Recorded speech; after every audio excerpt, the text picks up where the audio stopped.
Hey, what's up? I'm Michael Rasica from YoungArchitect.com, and I wanted to make this video for the people who are a part of the ARE Bootcamp community. And I want to talk about the rescheduling of exams. I've already spoken to the March and the April bootcamps, the people who are currently enrolled in the program, but there's a lot of people who have taken bootcamp, who are part of the community, and I just haven't had a chance to share with you guys my thoughts and opinions on it. So in this video, I want to share first my opinions about what's going on. I want to talk about the 50% getting canceled. You know, there's nothing we can do about what the situation is, but the only thing we have control over is how we look at it. So I want to talk about mindset and attitude, and then strategy.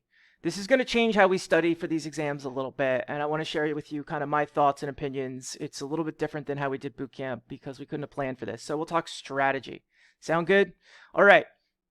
So first things first, my opinion on all this. I think safety is the most important thing, period.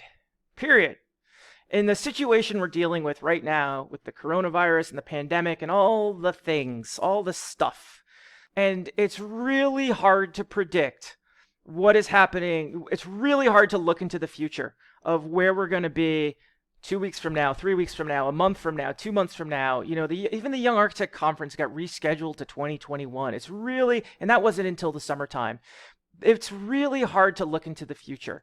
And I say, you know, I feel like even my personal life, we're taking these things one day at a time. One day at a time. We just got to take it one day at a time and see what's happening.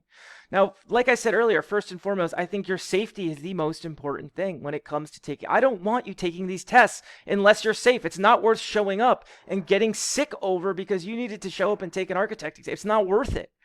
And so I think, you know, testing is going to look a little bit different when I don't know. I have no insider info, but I think Prometric is going to look different. You might have to wear a face mask. They might I don't know, they might change the layout of the room or do some things differently. I don't think it's going to look like it did before all this stuff happened. It's silly to think we're going to go back to the way things used to be.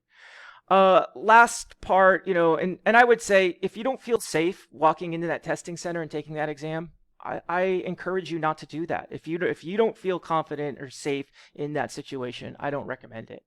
And then the last part of my opinions is I want you guys to know I think NCARB historically sucks in their communication with you guys always. They struggle with relaying information to you guys in a way that people resonate with. And I've been watching NCARB put out all these announcements and stuff, and people are flying off the handle and going bananas and jumping to all these conclusions. And my advice is to just be patient. Be patient with NCARB. They are not good communicators. Do you remember a year ago when they caught all those people cheating on the architect exam? And they sent you an email about it to tell you that they caught all these people cheating on their architect exams? Like 75% of the people who got that email thought that they were the ones who got caught cheating. They are not good communicators. They struggle with this stuff. So just be patient and let's just wait and we're going to see what happens. All right. Next piece is the 50%. 50% of people who have tests scheduled, you're getting them canceled. And they said at random. Here's my opinion on that. I don't think it's going to be random. I call bullshit on that. NCARB is obsessed with the data. That's not a secret. It's not a secret that they're constantly looking at the data. And I think they're going to figure out a way for the people who've already been rescheduled 3 or 4 times. They're going to find some kind of a system to prioritize, figure out who's getting tests canceled and prioritize other people. I don't think it's going to be at random. And so my opinion is if you got a test scheduled, let's keep it. Let's keep that test and let them cancel you. That's my take it or leave it. That's my advice. That's what I would do. I would say cancel me. I'm keeping my date until you cancel me. And I would take that 50% gamble.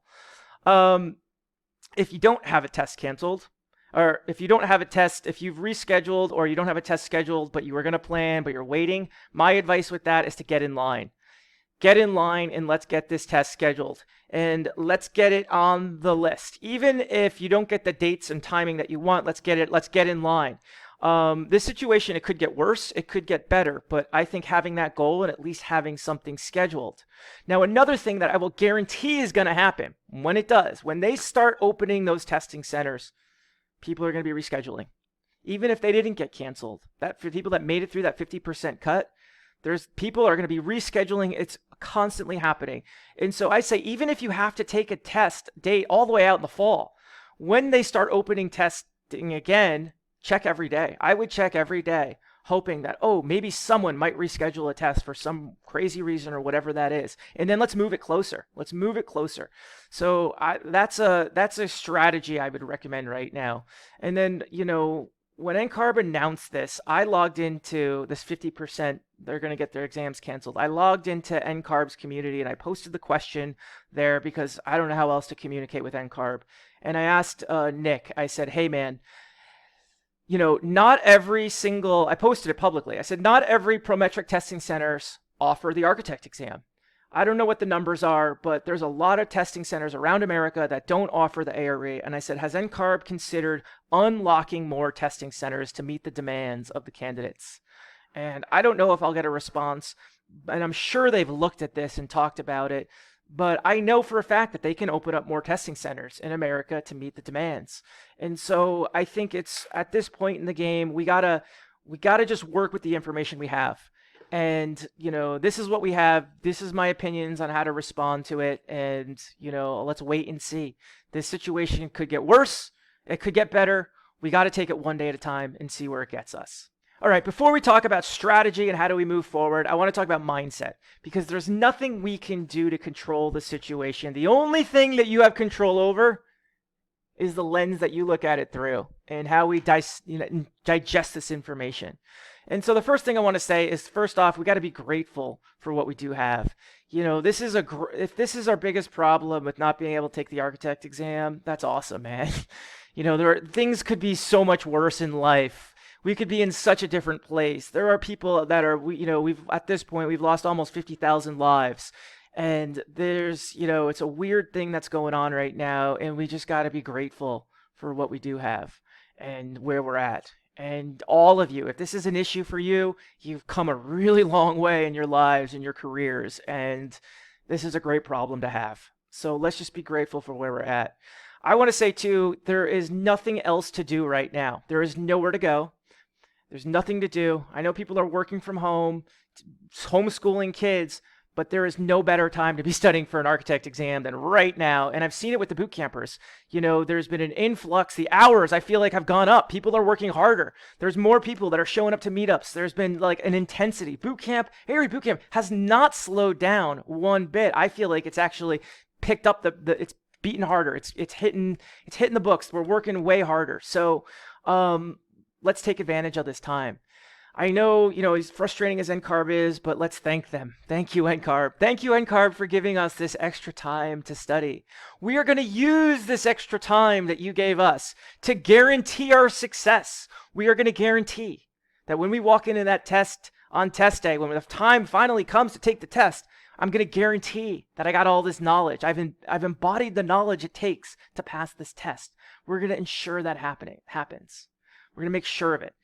And then someone, really pissed me off last week on the Facebook group, and I was going to respond to it, and I got distracted with other things. There was other stuff happening in my life, and I never responded to it. But what someone said, I guess this person had passed their last exams right before the shutdown happened.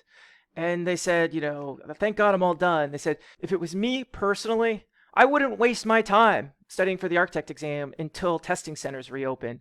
Because by the time you're ready to take the test, you're going to forget everything that you've learned, and you're just wasting your time. You're going to overstudy. You're wasting your time. You're going to forget everything you learned.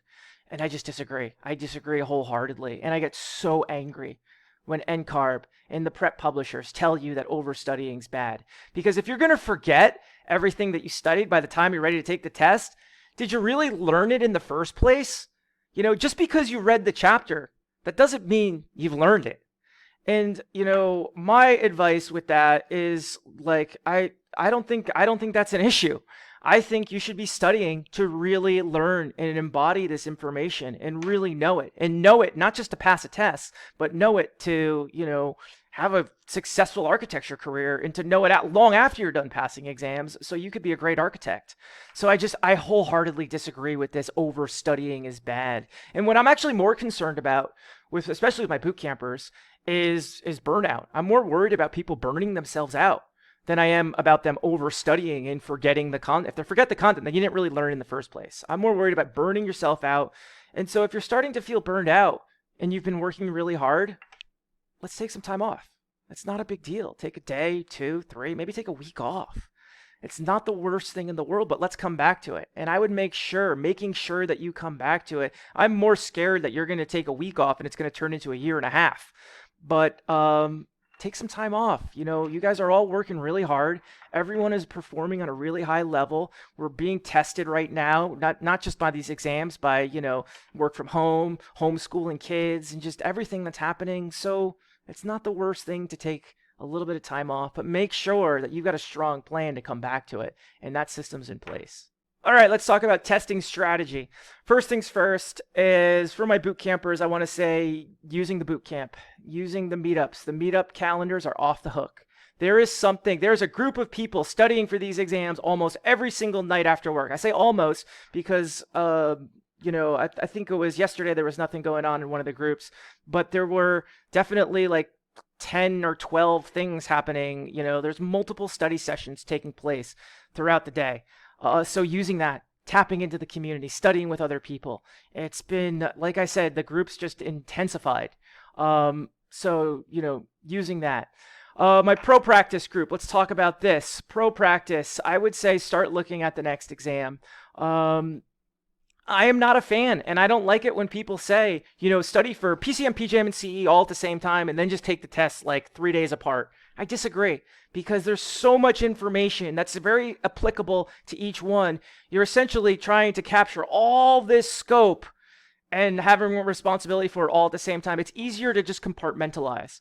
But because of the situation, I would say, if you were going to take PCM and it doesn't look like it's going to happen for a little while, start looking at PJM, start looking at the contract, start looking at CE, you guys have access to all the tools and information as part of the boot camp to start looking at the next thing. So let's start doing that. If that's the approach and we're going to start looking at the second exam or whatever the next thing is, I would recommend using the last 2 weeks before you take the test to push everything aside and dive right back into that test we were originally studying for, and getting it back into your brain and working knowledge of it. So that's my strategy for the pro practice group. PPD, PDD. People studying for PPD, PDD. We got to keep going. People don't like it when I say this, but no one's passing PPD, PDD the very first time they take it. And so you know what the strategy is for effectively getting past PPD, PDD? It's to go through all the content. It's to learn it at a very deep level. It's the structures, to take the time to really learn structures and what the core of structures is about. It's to learn the building systems, MEP, mechanical, electrical, acoustics, and really learning that. Materials, methods, and assemblies, same thing. Codes, really getting a deep understanding of it. And so let's use this time. There is so much information for PPD, PDD that you could be messing with and taking a look at and studying. Let's focus on new resources that you may have not gotten to. Maybe it's MEEB. Maybe it's the Norbert Lechner, you know, books, the heating, cooling, lighting, plumbing, plumbing, electric, acoustics, the Ambrose books, Ambrose structures books, maybe the David Thaddeus course, using those structure courses that we have. You know, let's take this time and use it to focus on getting a deeper understanding of it. And then for my PPD, PDD folks, I would also say right now there's a whole group of people studying for the PA exam, and they're meeting up almost every night. Maybe you hang out with them a little bit and see and look at some of the PA content. There's a lot of overlap between PA and PPD, and it wouldn't hurt to get brushed up on some of that stuff. So that's another option for the boot campers. All right, team, that's all I got. I hope this is helpful. We're going to get there. If any boot campers have any questions about anything, you guys all have my phone number. Just pick up the phone and give me a call, and I'm around. You know, I'm doing the same thing you are. I'm working from home. I got nowhere to go. So, yeah, give me a call if you have any questions. I'll talk to you guys later. Take care. Bye.